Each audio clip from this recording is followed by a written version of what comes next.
Good morning dear students. आज हम article 21A पढ़ेंगे। आर्टिकल 21A के अनुसार डियर स्टूडेंट, ये एक इंडिपेंडेंट आर्टिकल है, अलग से एक आर्टिकल है। और ये आर्टिकल कब ऐड किया गया?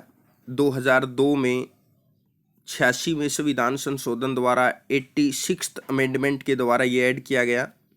और इस आर्टिकल के अनुसार 6 से 14 साल तक के बच्चों के लिए जो एजुकेशन है वो अनिवार्य है, कंपलसरी है और फ्री है।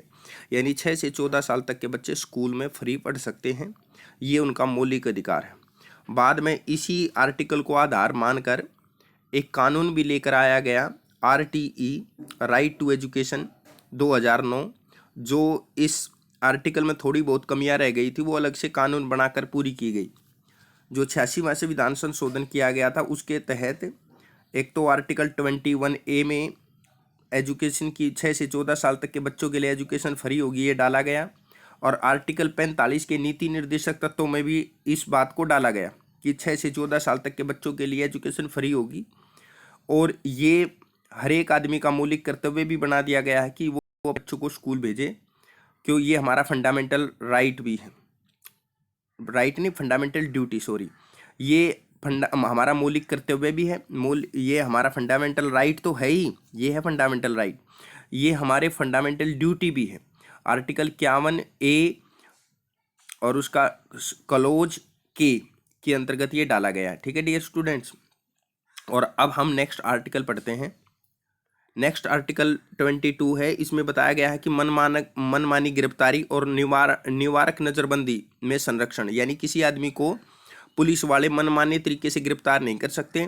अगर उसको गिरफ्तार करते हैं तो उसको गिरफ्तार करने का कारण भी बताना होगा, और उसको गिरफ्तार करने के बाद 24 घंटे के अंदर उसको निकट की जो मजिस्ट्रेट है उसके सामने पेश भी करना होगा। 24 घंटे में क्या होगा, आने जाने का समय और न्यायालय की छुट्टी के टाइम को काउंट नहीं करना, उसके अलावा टाइम को काउंट करना है। और जिसको गिरफ्तार किया गया उसको मनपसंद वकील करने का भी अधिकार दिया जाएगा, यानी अपनी पसंद का वकील भी कर सकते हो, क्योंकि आपका मौलिक अधिकार है। परंतु ये अधिकार कुछ लोगों को नहीं दिए जाएंगे। जैसे जिन देशों के साथ हमारा युद्ध चल रहा है, उस देश के आदमी को ये वाले अधिकार नहीं मिलेंगे। ठीक है ना, क्योंकि वो शत्रु अन्य देशीय के अंतर्गत आ जाएगा। अन्य देश है और वो भी शत्रु, यानी अन्य देश, खाली अन्य देश है कोई दूसरा, तो उसको तो अधिकार मिलेगा, पर शत्रु अन्य देश वाले कोई नागरिक है तो जो आदमी है उसको ये अधिकार नहीं मिलेगा। निवारक नजरबंदी का मतलब ये होता है शक के आधार पर किसी को गिरफ्तार कर लेना। और कोई आदमी शक के आधार पर अगर गिरफ्तार कर रखा है तो उसको ये वाले, अगर किसी को शक के आधार पर गिरफ्तार कर रखा तो उसको ये चीज़ें नहीं मिलेंगी। ठीक है, तो और ये सिंपल होता है। यहाँ पे नीचे लिखा है पुलिस रिमांड क्या होता है, न्यायिक रिमांड क्या होता है। पुलिस रिमांड को पुलिस हिरासत भी बोलते हैं। इसका मतलब ये हो गया, जैसे कोर्ट ने ये कह दिया कि इस आदमी को पुलिस हिरासत में ले लो, इसका मतलब है उसको पुलिस रिमांड पे ले ले, या पुलिस अपने पास उसको अपने हवालात में बंद रखे। ठीक है ना। अगर ये कह दिया जाए उसको न्यायिक हिरासत में ले लो या उसका न्यायिक रिमांड दे दो, इसका मतलब है उसको कोर्ट द्वारा बताए गए नियम के अनुसार उसको जेल में डाल दो। ठीक है, ये डियर स्टूडेंट्स मैं बता चुका हूँ पहले ही कि निवारक नज़रबंदी क्या होती है। शक के आधार पर किसी को पहले गिरफ्तार कर लेना, और ये होता है दंड देने के बाद। जैसे मान लो किसी ने यहाँ पर तो क्या होता है, अपराध करने से पहले ही किसी को शक के आधार पर गिरफ्तार कर लो। और यहाँ पर क्या होता है, किसी ने अपराध कर दिया और अपराध करने के बाद उसको गिरफ्तार कर लो। ठीक है, और किसी को भी अगर शक के आधार पे गिरफ्तार कर भी लिया निवारक के अंतर्गत, तो 90 दिन से ज्यादा आप उसको गिरफ्तार नहीं कर सकते। अधिकतम 90 दिन तक गिरफ्तार कर सकते हो। और फिर भी अगर आपको जरूरत पड़ जाए किसी को शक के आधार पे 90 दिन से भी ज्यादा टाइम तक गिरफ्तार करने के लिए, तो एक सलाहकारी बोर्ड गठित करना पड़ेगा। और इस सलाहकारी बोर्ड का एक अध्यक्ष होगा, 2 उपाध्यक्ष होंगे। और अध्यक्ष कौन बन सकता है यहाँ बताया गया है, और सदस्य कौन बन सकते हैं यहाँ बताया गया है। तो और याद रखना, ये सलाहकारी बोर्ड नियुक्त कौन करेगा, राज्यपाल व राष्ट्रपति द्वारा इसका निर्माण किया जाएगा।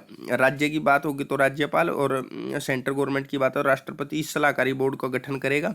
और सलाहकारी बोर्ड ने कह दिया कि हाँ भाई, इसको 90 दिन से भी ज़्यादा इसको नज़रबंद रखा जा सकता है तो ही उसको नज़रबंद रखा जाएगा, अदरवाइज उसको नज़रबंद नहीं रखा जाएगा। और डियर स्टूडेंट्स, अब आगे इस नज़रबंद को लेकर ही देखो, निवारक नज़रबंदी समवर्ती सूची का विषय है, यानी इस पे निवारक नज़रबंदी पे राज्य भी कानून बना सकता है और केंद्र भी कानून बना सकता है। जैसे इसी निवारक नज़रबंदी के तहत महाराष्ट्र में मकोका लगा रखा है, यानी मकोका के आधार पे किसी को भी शक के आधार पे उठा के जेल में डाल सकते हो। यानी ये रासुका लगा रखा है नेशनल लेवल पे। और यहाँ पर इस टाइप से मकोका है, जैसे दिल्ली में भी मकोका लेकर आने का प्रयास किया जा रहा है, तो ताकि हम किसी को शक के आधार पर भी गिरफ्तार कर सके। अब आप सीधी बात करेंगे शोषण के विरुद्ध अधिकार की। आर्टिकल 23 और 24 में क्या बताया गया है? शोषण के विरुद्ध अधिकार। आर्टिकल 23 में बताया गया मनुष्यों के साथ दुर्व्यवहार नहीं किया जा सकता, बेगार नहीं करवाया जा सकती, बलात् श्रम नहीं करवाया जा सकता, और इसका कोई अपवाद भी नहीं है, सार्वजनिक हित में ऐसा हो सकता है। ठीक है ना। अब देखते हैं मनुष्य का दुर्व्यवहार क्या होता है। ठीक है, मनुष्य का बुरी भावना से व्यक्तियों का व्यापार करना, मैंने दुर्व्यवहार बोल दिया, दुर्व्यापार है। इसका मतलब क्या है? यहाँ पर देखेंगे, दुर्व्यापार मतलब यहाँ पर हम ये कह रहे हैं मनुष्य का बुरी भावना से व्यक्ति का व्यापार नहीं, जैसे नहीं आदमियों की लेया बेची करना, दुर्व्यवहार नहीं दुर्व्यापार। तो आदमियों की लेया बेची नहीं कर सकते, जैसे आपने किसी आदमी को बेच दिया, किसी आदमी को खरीद लाए। ठीक है ना। आजकल हरियाणा में कई लोग क्या करते हैं, दूसरे राज्यों से बहू खरीद लाए, ये खरीदा बेची मतलब इंसान की खरीदा बेची करना अपराध है। ठीक है ना। बेकार का मतलब क्या होता है?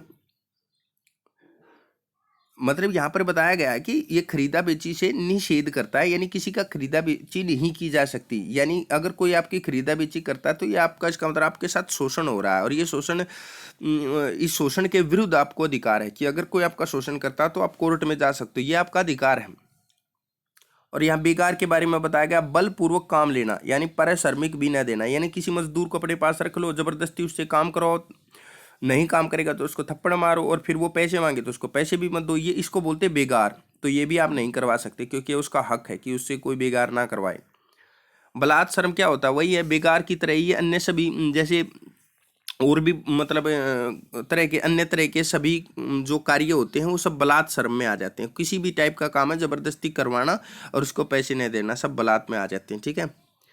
तो अब हम आर्टिकल 24 के बारे में पढ़ रहे हैं। आर्टिकल 24 में बताया गया है कि 14 वर्ष तक की आयु के बच्चों को, भाई जिनकी उम्र कितनी है, 14 साल तक के बच्चों को, 14 साल तक के बच्चों को कारखानों में, खान में और खतरनाक रोजगार में नहीं लगाया जा सकता। इसका मतलब ये निकला कि खतरनाक रोजगार में तो नहीं लगाया जा सकता, यानी घरेलू काम में तो लगाया जा सकता है। फिर संसद ने भी तो इसके ऊपर कानून बना दिया बाद में, संसद ने अलग से कानून बनाकर ये बताया कि घरेलू काम भी नहीं करे जा सकते, खतरनाक रोजगार भी नहीं करवाए जा सकते, खानों में काम भी नहीं करवाया जा सकता 14 साल के बच्चे से। कारखाने में भी, जैसे आप कई बार ढाबे वगैरह पे जाओगे, 14 साल या 14 से कम उम्र के बच्चे कई बार वहाँ पर आपको काम करते मिलेंगे। अगर वो ऐसा काम कर रहे हैं ना, तो वो अपराध कर रहे हैं, क्योंकि वो उस बच्चे का मौलिक अधिकार छीन रहे हैं। तो बच्चा अपने अधिकार के लिए सीधा सुप्रीम कोर्ट जा सकता है, और इसका कोई भी अपवाद नहीं है। यानी किसी भी हालात में, चाहे कोई भी जाति, कोई भी धर्म, कैसा भी बच्चा हो, उसको 14 साल से पहले या 14 साल तक आप कहीं भी, मतलब किसी भी खतरनाक उद्योग में, कारखाने में, कहीं भी काम पे नहीं लगा सकते। आर्टिकल 24 में यही बताया गया है। ठीक है। तो डियर स्टूडेंट्स, आज के लिए इतना ही, बाकी पढ़ेंगे हम नेक्स्ट क्लास में।